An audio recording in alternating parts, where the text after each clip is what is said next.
Dalam bahasa Inggris ada yang namanya tenses ya, ada sebuah konsep yang namanya tenses dan ini penting banget buat dipahamin atau dipelajarin sejak awal karena, semua kalimat dalam bahasa Inggris itu sebenarnya disampaikan dalam suatu tenses ya, dalam salah satu jenis tenses gitu. Tapi perlu diingat juga bahwa kalaupun kita di awal berbahasa Inggris itu salah-salah dalam menggunakan tenses tuh nggak apa-apa. Yang penting dia udah mulai dipelajarin sejak awal. Apa sih yang dimaksud dengan tenses? Sederhananya sebenarnya dia tuh, perangkat bahasa ya kan atau tools dalam bahasa Inggris yang dipakai untuk menyampaikan informasi tanpa menyebutkan informasinya itu sendiri. Jadi di dalam suatu kalimat gitu ya, dengan menggunakan tenses tertentu, kita sebenarnya udah sekaligus menyampaikan informasi lainnya yang nggak ada di dalam kalimat itu. Informasi lainnya ini apa? Yang pertama adalah waktu kejadiannya atau waktu, aktivitas itu terjadi gitu ya atau apapun itu yang ada di informasinya terjadi, apakah itu di masa sekarang, apakah itu di masa lalu atau di masa depan. Kemudian yang kedua adalah penekanannya ya.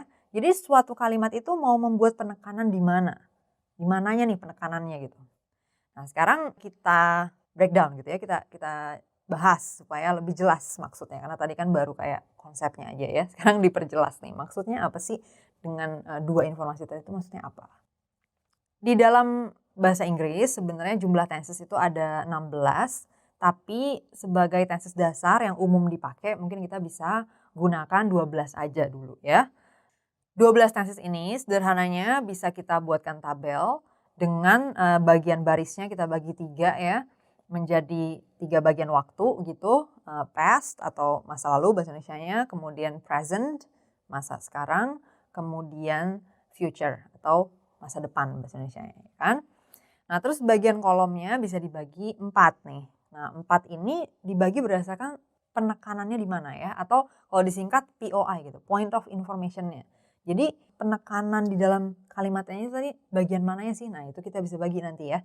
Jadi tadi kan, barisnya dibagi berdasarkan waktunya ya, atau kapannya gitu kan kejadiannya atau aktivitasnya atau apapun itu yang di dalam informasinya. Nah kalau bagian kolomnya itu atau, yang disebut dengan point of information tadi, POI tadi, itu dibagi ke dalam 4 bagian yang dimana pertama adalah, aktivitasnya ya. Jadi kalau point of information-nya atau penekanannya itu di aktivitasnya. Misalnya kita mau bilang suatu kejadian itu terjadi atau suatu aktivitas itu dilakukan. Nah, itu berarti dia penekanannya itu di aktivitasnya gitu ya. Maksudnya ada suatu aktivitas atau ada suatu kejadian terjadi. Nah, kalau penekanan di situ kita pakainya simple ya, simple present, simple past, simple future. Jadi di 3 bagian waktu tadi sama-sama simple semua jenis tensesnya. Nah, simple ini adalah yang paling umum kita pakai karena dia, menggambarkan ya semua hal ya, semua hal sebenarnya ketika kita mau ngomong misalnya ini adalah meja bahkan ya kan, this is a table itu sebenarnya dalam simple present modelnya. Misalnya kita mau bilang saya makan gitu, nah I eat itu simple present.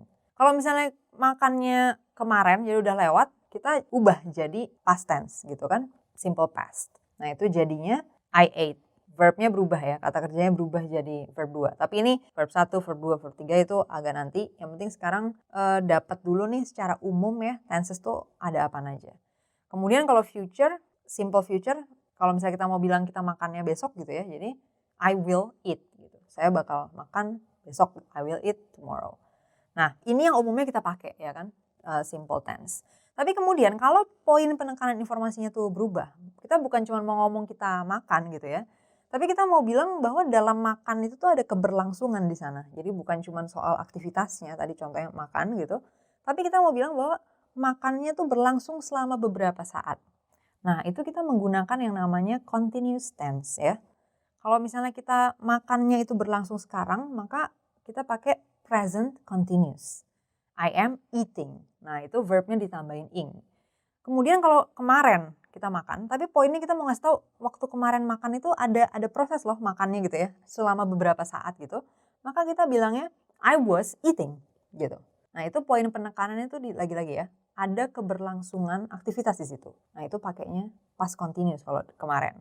Kalau di masa depan kita pakainya future continuous atau I will be eating.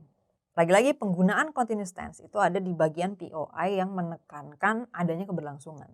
Nah sekarang kalau poinnya kita cuma mau bilang bahwa suatu kejadian itu udah terjadi. Intinya udah gitu ya, kita mau menekankan udahnya nih. Kita nggak mau menekankan aktivitasnya, kita nggak mau menekankan keberlangsungannya. Kita mau menekankan intinya kita udah melakukan sesuatu gitu ya, atau suatu kejadian itu udah terjadi. Nah itu kita pakainya perfect ya, present perfect, past perfect, future perfect. Nah present perfect itu misalnya kita makannya, kita sekarang nih lagi ngomong, kita udah makan tadi pagi gitu. Nah kita bisa bilang I have eaten. Saya udah makan. Nah itu present perfect. Nah tapi beda lagi kalau misalnya kita ngomong udahnya tuh kemarin gitu ya. Atau bukan ngomongnya lah. Misalnya kita mau menyampaikan suatu informasi di mana poinnya adalah pada saat di waktu lalu itu sudah terjadi gitu ya. Jadi misalnya kemarin itu posisinya kemarin sore tuh saya udah makan gitu ya. Paginya gitu. Nah misalnya mau ngomong gitu. Nah itu jadinya pakainya past perfect. Karena kan kejadiannya kemarin kan. Jadinya I had eaten. Nah kalau misalnya udahnya itu terjadinya di masa depan, maka kita pakai future perfect. I will have eaten gitu ya. Nah itu di masa depan. Nanti kalau untuk contoh-contoh detailnya bisa di pembahasan lain, tapi ini secara umum dulu ya, bahwa perfect tense itu intinya menekankan sudah. Jadi sesuatu itu sudah terjadi. Kita bukan menekankan aktivitasnya atau menekankan keberlangsungan ya kan, tapi kita menekankan sudahnya. Nah ini sekarang kan kita udah kenal 3 nih ya. Penting banget untuk tahu bahwa satu kejadian yang sama itu bisa digambarkan dengan 3 tenses gitu. Simple maupun dengan continuous maupun dengan perfect. Contohnya kayak saya udah makan tadi. Kalau misalnya kita mau menekankan ada aktivitas makan di pagi hari gitu ya tadi, misalnya sekarang udah sore gitu. Nah terus kita pengen bilangnya bahwa tadi pagi pokoknya udah terjadi nih yang namanya makan. Ya kita cukup dong pakai simple past ya. I ate. Selesai kan? Tapi kalau kita mau menekankan bahwa di dalam makan itu tuh ada keberlangsungan gitu. Misalnya saya makan selama beberapa saat, maka kita harus ganti jadi continuous. I was eating, nah misalnya for an hour, misalnya selama sejam. Padahal sama kejadiannya, ya kan? Nah, perfect juga bisa dipakai. Kalau misalnya kita cuma ditanya sama orang, udah makan atau belum? Nah, poin informasinya bukan soal saya makan atau saya makan selama sejam gitu kan dalam keberlangsungan tertentu, tapi saya sudah makan. Nah, ini kita pakainya perfect. Present perfect. I have eaten. 3 kalimat ini sama-sama menggambarkan kejadian yang sama sebenarnya, tapi penekanannya tuh beda. Makanya tensesnya beda. Yang terakhir ada lagi yang namanya perfect continuous tenses.